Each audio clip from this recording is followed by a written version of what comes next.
건강들 어떠세요? 요즘 감기도 많이 걸리시고 그러시는데 어 오늘 주제가 "중학생 자녀의 태도가 당황스럽다."예요. 아마 이제 처음이실 대부분이 처음이실 것 같아요. 자녀를 양육하는 게 대부분이 처음이시고 자녀를 양육하면서 이제 중학생 아이를 자녀를 또 이렇게 대하는 것도 처음이시잖아요. 이 처음 경험하시다 보니까 되게 더 힘든 경험들을 하실 수도 있고 더 낯선 경험들을 하실 수도 있을 것 같아요.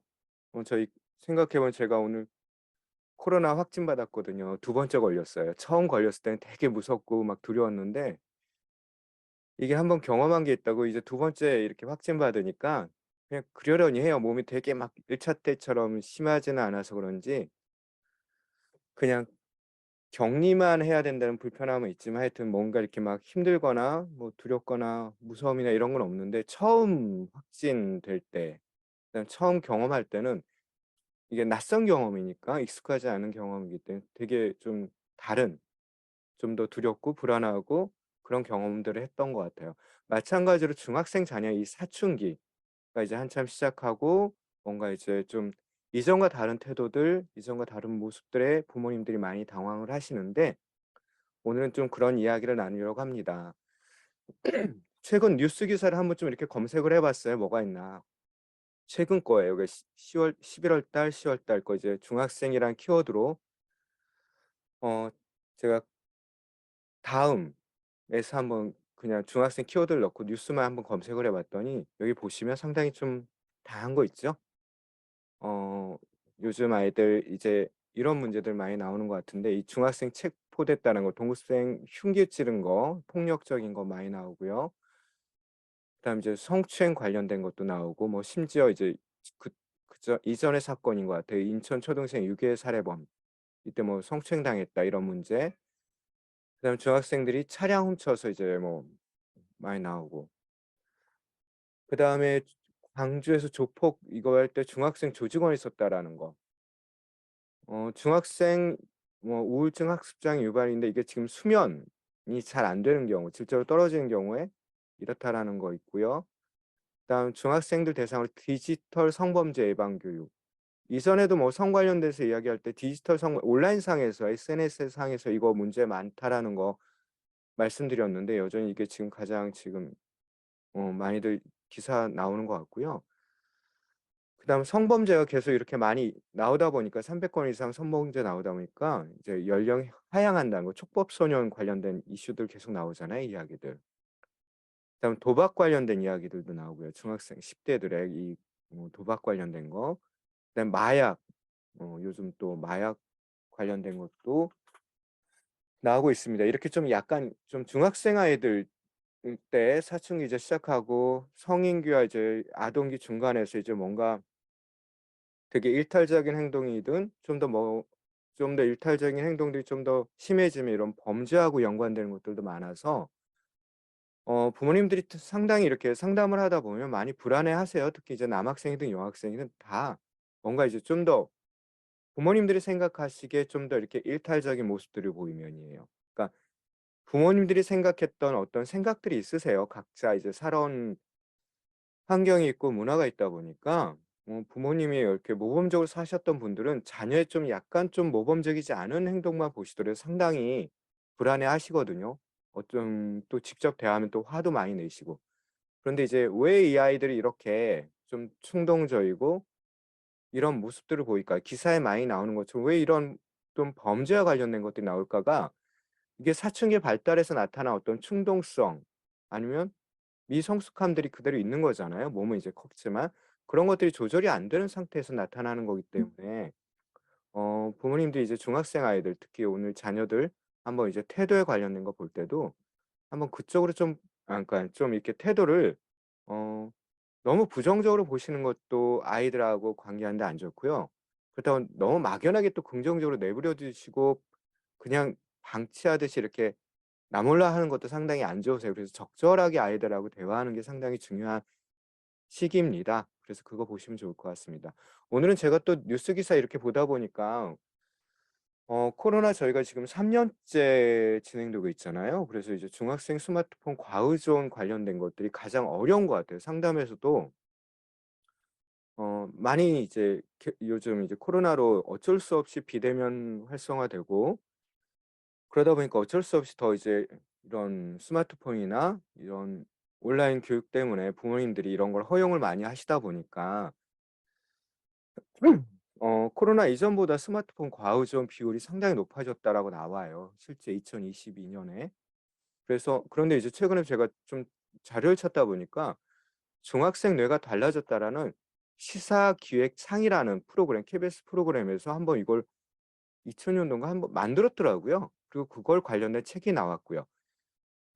책에 이렇게 목차를 보시면 3 부에 보면 70 일간 그러니까 아이들한테 자발적이에요. 자발적으로 "스마트폰을 사용하지 않겠다." 해 가지고 실험을 한 거예요. 과연 어떤 변화들이 있을까를 실험을 한 거죠. 그러니까 실제로 이전에도 제가 스마트폰 과의존, 그러니까 이전 말로 하면 중독, 문제가 이제 안 좋 어떤 문제가 있냐면 중독에 관련된 뇌의 문제들은 거의 비슷한 뇌의 어떤 한쪽 중독 뇌, 그러니까 중독 활동, 중독 행동을 하는 사람들의 뇌를 이렇게 사진을 찍어 보면 비슷한 곳이 이렇게 좀 망가졌다라는 표현이 적절한 것 같아요. 그쪽이 망가져 있거든요. 근데 스마트폰 중독 관련돼서도 과의존이라고 하지만 스마트폰 중독 뇌도 아이들 10대 때 이렇게 사진을 찍어 보면 거의 비슷하게 마약이든지 알코올 중독이나 이런 중독과 관련된 사람 행동을 하는 사람들의 뇌하고 비슷하게 그쪽 뇌가 어 망가진 거죠. 망가져서 쉽게 헤어나오기가 어려워요. 그런데 이제 보통 이전의 모든 연구들은 이제 스마트폰 중독, 그러니까 중독에 관련된 행동들을 하는 사람들 대상으로 연구를 했는데, 여기 보시면 아시겠지만 3 부에 이게 평범한 중학생들을 대상으로 실험을 한 거예요. 원래는 3 개월 동안, 그러니까 한 90일 정도를 스마트폰 사용하지 않으면 어떤 변화가 있을까를 확인하려고 했던 건데 70일 정도까지만 해도 뭐 충분하다고 생각을 해서 여기서 실험을 중단하고 70일 동안에 이제 기록을 적은 책이거든요. 유튜브에서 "중학생 뇌가 달려졌다."라는 거 찾아보시면 나오세요. 영상이 있으니까 책 보기가 불편하신 분들은 유튜브 영상 보시면 될 것 같아요. 근데 책에 이제 평범한 중학생들의 전두엽의 변화, 70일 동안 어떤 변화가 있냐면 주의 집중력 높아졌고요. 가족 관계 좋아졌고, 충동 조절과 작업 기억은 이전에 지능 얘기할 때도 말씀드렸어요. 학습에 있어서 가장 중요한 작업 기억 능력이 향상됐다라는 거고, 그다음에 여기 책에도 보면 5 부를 꼭 읽으라고 나왔는데 5 부에 뭐가 있냐면 실리콘밸리의 교훈이라고 나와요. 근데 이게 참 아이러니하게 모든 IT나 인터넷, 스마트폰 이런 모든 기술들의 어찌 보면 실리콘밸리가 이쪽이 유명하잖아요. IT에 이게 거의 창업 많이 하고 하는 지역인데, 오히려 이쪽 지역에서 아이들 교육할 때는 디지털 기기를 사용을 금하게 한대요. 여기도 보시면 미디어 생활 앉는 방법 이런 것들 있잖아요. 14세 이전 소셜 미디어 사용 제한. 그러니까 오히려 IT 창업을 하고 그걸로 돈을 버는 이쪽에 있는 사람들이 오히려 그들의 자녀를 키울 때는 예전처럼 키우는 거죠. 아날로그처럼. 디지털처럼 키우는 게 아니라. 왜 그럴까에 관련된 내용들이 여기 있는 것 같아요. 어 하여튼 부모님들이 이제 스마트폰 과의존 관련돼서 이야기를 할 때 청소년 이 책에 있는 내용을 제가 좀 캡처했어요. 가소성 있다라고 말씀드렸을 거예요, 사춘기 때. 뇌가 한번 리모델링을 하는 시기거든요. 리모델링을 하는 시기인데 아이가 어떤 행동, 어떤 것들의 어떤 환경에 많이 노출될수록 거기에 최적화되게 뇌가 변화를 한다라고 얘기를 해요. 왜냐면 그 당시 아이의 행동이나 어떤 환경에 최적화된 뇌로 변화시키는 거거든요. 이 뇌가 그렇게 받아들인대요. 그래서 리모델링을 아이가 스마트폰을 많이 활용을 하면 거기에 맞게 최적화시키는 거죠. 그러다 보면 이제 중독에 그러니까 중독에 좀 취약해지는 뇌가 될 가능성이 상당히 높다라고 보는 겁니다. 그래서 청소년 뇌는 가소성이 있는 상태이고 이때 전두엽이 한참 발달하고, 전두엽은 추론 능력이나 뭐 이런 요즘 말하는 메타인지 이런 거에 상당히 연관이 있거든요, 학습하고도. 그런데 이런 상황에서 이제 스마트폰을 너무 많이 쓰다 보면 어려움이 있겠죠, 학습에 분명히. 어 그래서 여기 관련된 이제 그런 내용들이고요.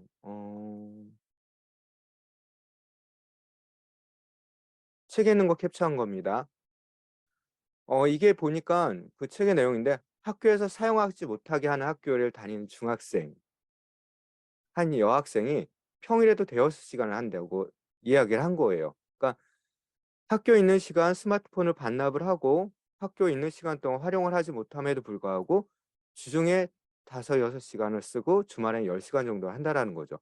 그만큼 어려운 것 같아요. 아이들에게 이 스마트폰이라는 거를 절제하고 조절하고 뭔가 통제 이 자기가 이렇게 좀 한다라는 건 상당히 어려운 거기 때문에 그렇기 때문에 오히려 부모님과 갈등도 많이 생길 수 있겠다라는 생각이 들어요. 경기도 교육청에서 이렇게 조사를 해 봤는데 보시면 수면 시간이 6 시간 미만이에요. 근데 보세요. 주중에 대여섯 시간을 스마트폰을 활용한대요. 내 수면 시간이 6 시간 미만이라고 답한 수가 상당히 많아요. 그러니까 이 아이들이 뭔가 자기 계발을 하거나 자기한테 좀 도움되는 어떤 것들 실제 그러니까 부모님들이 봤을 때 아이가 자기 계발하거나 건강에 좋거나 뭔가 이런 거 있잖아요. 미래에 위한 준비들 이런 걸로 인한 시간 수면 시간이 적은 게 아니라 어찌 보면 이렇게 쓰고 있는 시간이 많다라는 거예요. 대여섯 시간. 수면 시간과 거의 비슷하잖아요. 심지어 5 시간 미만 잔다는 응답자도 있고요. 7 시간 이상 잔다는 거는 13%인데 중학생 때는 보통 영구적으로 그러니까 발달학적으로 봤을 때 한 8-9 시간, 9 시간 정도 자야지 좋다고 해요. 충분히 잠을 자야지 아이들이 심리적으로 안정이 되거든요. 근데 수면 시간이 가장 계속 이렇게 적다 보니까 아이들이 계속 짜증 내거나 뭐 이런 것들이 많아지는 거죠. 그러니까 수면 시간이 적어지면 나타나는 것들의 가장 큰 게 이제 성인들 같은 경우는 우울이거든요, 우울 장애. 근데 아이들도 그러니까 되게 취약해지는 거예요, 그런 정서에. 성인보다 아이들 이제 한참 발달 시기인 청소년기에는 보통 이제 한 9 시간 정도 자야지 가장 좋다고 이야기하잖아요. 그렇게 못 자잖아요, 실질적으로는. 그런데 9 시간까지는 아니더라도 많은 아이들이 6 시간 미만인 거예요. 그러니까 어려움이 있는 거예요, 아이들이 실제적으로. 발달적으로 한참 지금 예민한 시기고 뭔가 한참 변화 시기인데도 수면이 부족하다 보니까 이게 근데 스마트폰 사용하고 또 연관이 있다라고 나오는 거죠. 심지어 가족과의 대화 시간 하루 평균 30분 미만이 40%에 거의 반가까이 된다라고 해요. 요즘 아이들이 이렇게 바쁘기도 하고. 그런데 아까도 보여드린 것처럼 스마트폰 사용 시간은 하루에 이렇게 많이 한다라는 거예요. 뭐가 지금 이런 통계만 보더라도 뭔가 지금 각 가정마다 어려움들이 있는 거예요. 모든 가정들마다. 학교 학원 공부 끝나고 여가 생활로 하는 게 보통 스마트폰으로 하는 게 가장 많고요, 아이들이. 스마트폰으로 시간 보내는 빈도가 여학생이 남학생보다 높아요. 이유가 뭐냐면 남학생 주로 게임, 남자애들이 이제 게임 중독이나 이런 것들이 많이 이제 실제적으로 있긴 한데 여학생이 뭐가 있냐면 SNS 이거 관련된 것들이 많아요. 그러니까 관계에 관련된 것들을 많이 이제 스마트폰을 하다 보니까 오히려 중학생 여학생들이 스마트폰에 더 이게 뭐라 그러지? 조절하기가 더 어렵더라고요. 실제 상담 장면에서도 친구 문제가 항상 걸리더라고요. 이게 스마트폰 관련돼서. 그러니까 SNS 때문에. 근데 오히려 남학생들은 게임은 많이 할지언정 이 SNS에서 관계에 관련된 것들은 그렇게 큰 이슈로 다가오지는 않는데 대부분 중학생 아이들 상담하다 보면 여중생들은 이 문제가 상당히 커요. SNS에서의 왕따 경험이나 뭐 온따 경험, 폭력 경험 뭐 이런 것들. 그렇기 때문에 그리고 실제 사용도 많이 있고요. 중학생 이것도 책에 있는 거 내용인데요. 중학생 시기가 가장 많다고 해요. 중학생 때 스마트폰 사용 시간이 고등학생보다. 근데 중요한 건 이제 초등학생 스마트폰 이용 시간이 증가폭이 가장 컸고요. 여기 보시면 스마트폰 과의존 비중이 가장 높아요. 초등학교, 중학교, 고등학교 시기 중에 시기의 아이들이 스마트폰 과의존, 옛날 말로 하면 중독인 거예요. 실제 과의존 위험군에 속하는 비율도 상당히 높다라고 나오고 있으니까 어머님들이 지금 중학생 아이들, 그러니까 자녀들과의 관계가 가장 어렵긴 하실 거예요. 특히 이제 스마트폰 문제, 코로나로 3년이 돼갔기 때문에 어쩔 수 없이 비대면이 활성화되다 보니까 어쩔 수 없으셨잖아요. 근데 거기에 관련된 저희가 준비는 안 돼 있던 거예요. 교육계든지 학부모님들이든지 아이들도. 어 그렇기 때문에 이제 좀 더 지금 통계적으로 봤을 때 상당히 높아졌을 거라고 보는 거예요, 실제로 2022 년.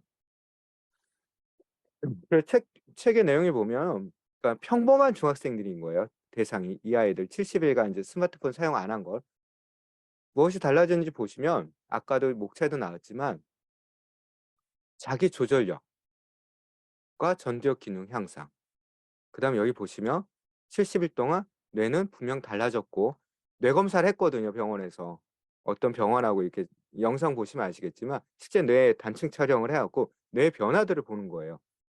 실제 주의 집중력 높아졌고요. 자기 조절 높아졌고 작업 기억 능력 향상되었고 전두엽 기능 향상되었다고 나오잖아요. 단 70일 동안의 변화인 거예요. 책에서도 그 얘기는 해요. 70일 동안 스마트폰 안 썼던 애들이 뭐가 달라졌을까 실제로 했는데 실제로 이렇게 달라졌대요. 실제 뇌 단층 촬영도 했기 때문에 그것들을 보실 수 있어요, 근거가. 그렇기 때문에 어머님들이 지금 오늘 이제 제가 이제 중학생 자녀의 태도가 당황스럽다가 이제 사춘기 변화에 관련된 이야기들을 하고 가장 많은 이제 주제, 상담 주제도 이제 스마트폰 갈등일 거예요. 그리고 가장 주변에서도 많이 듣는 게 아이들 스마트폰 사용이에요. 쉽게 더 접근할 수 있고 빨리 이렇게 중독에 빠질 수 있는 게 스마트폰인데 이게 없는 아이들이 없어요. 지금 실제적으로 통계적으로 한 90% 이상이니까 중학생 아이들이 스마트폰 쓰는 게. 근데 정상 범위의 평범한 중학생들 대상으로 70 일만 안 하게 했어도 상당히 높아졌대요. 그리고 가족과의 대화 시간 많아졌고 가족과의 대화 시간이 많은 거는 최영도 원장님도 그렇고 저도 계속 얘기했지만 진로 탐색하는데 아이들과 많이 이야기하셔야 되거든요, 진로 정하는데. 어 아까 통계 보면 30분 미만이라고 했잖아요, 대부분의 아이들이, 중학생 아이들이 가족과 대화 시간이. 근데 70일 동안 끊는 아이들 대화 시간이 상당히 늘어났대요. 부모님과 함께하는 활동도 늘어났고 그다음 할 게 없으니까 이 아이들이 스마트폰을 하던 이제 어떤 대체 활동으로 독서를 하는 거예요, 독서. 독서를 더 많이 하거나 아니면 다른 활동들을 하는 거죠, 실제로 공부를 하거나. 어머님들이 진짜 여기 계시는 분들이 꼭 진짜 아이하고 이 부분을 좀 잘 다루셨으면 좋겠다 싶어요, 스마트폰 관련돼서는. 상당히 어려운 주제인데 그런데 여기서 책에서도 이야기하는 거는 가능하다는 거고 70일 동안 했을 때 이런 것들이 상당히 높아졌다고 하는 거 보시면 학습에서도 상당히 중요한 게 주의 집중력이고요. 자기 조절 능력이고요. 인지 능력 중에 작업 기억 능력 저번에 이전에도 지능 검사 관련된 이야기할 때 작업 기억 관련돼서 말씀드렸어요. 상당히 중요하잖아요. 다 높아진대요. 전두엽 기능도 향상된대요. 그렇다면 중학교 시기에 어머님들이 여기 계신 학부모님들이 아이들 진학 뭐 학습 이런 것들 많이 정보 얻고 뭐 이렇게 가이드 잡아 주시고 도움 주시는데 정작 중요한 이 스마트폰 사용해서 아이하고 어떻게 지금 이루어 가는지를 꼭 한번 체크해 보시라고 오늘 이렇게 좀 스마트폰 과의존 관련돼서 아까 보여 드린 이 책을 책으로 먼저 말씀드렸어요. "중학생 뇌가 달라졌다."라는 책이 있고요. 책 보시기 번거로우신 분들은 유튜브에 이 책 제목 넣으시면 KBS 시사기획 창에서 이미 만들어졌던 내용 다큐멘터리를 책으로 냈을 뿐이에요. 그러니까 어머님들이 여기 계신 분들이 한번 보시면 좋을 것 같아요. 진짜 아이들의 학업 성취를 충분히 내려면 진짜 뭐가 필요한지 지금 시점에서. 쉽지는 않습니다. 스마트폰 갈등이 워낙 심한 집안들도 있고 이게 잘 안 되고 어찌 보면 스마트폰 사용을 보상으로서 이렇게 주어 오시는 분들도 계세요. 너무 쉽지 않기 때문에 더 부모님들이 힘내시고 아이하고 친밀한 관계 형성하시면서 잘 풀어가시면 좋겠습니다. 이게 좋아진대잖아요. 주의 집중력, 자기 조절, 작업 기억 능력, 전두엽. 이거 다 공부하는 데 필요한 이 진짜 핵심적인 기능들인데 인지 기능들인데 이건 학원 가도 안 돼요. 아무리 돈을 많이 주고 좋은 과외 선생님을 붙여도 안 되는 부분들이 늘어난대잖아요. 그러니까 스마트폰 활용하는 거, 사용하는 거 좀 자녀분들하고 꼭 이야기하시면서 좀 접근하시면 좋을 것 같습니다. 실제 19 년도부터 21년 통계예요. 최근 통계더라고요. 22 년이 아직 안 나와서 계속 늘어난 거 보시죠? 21 년도 코로나 시기였고요. 20 년도 코로나 시기였어요. 더 지금 많아졌다라고 나와요.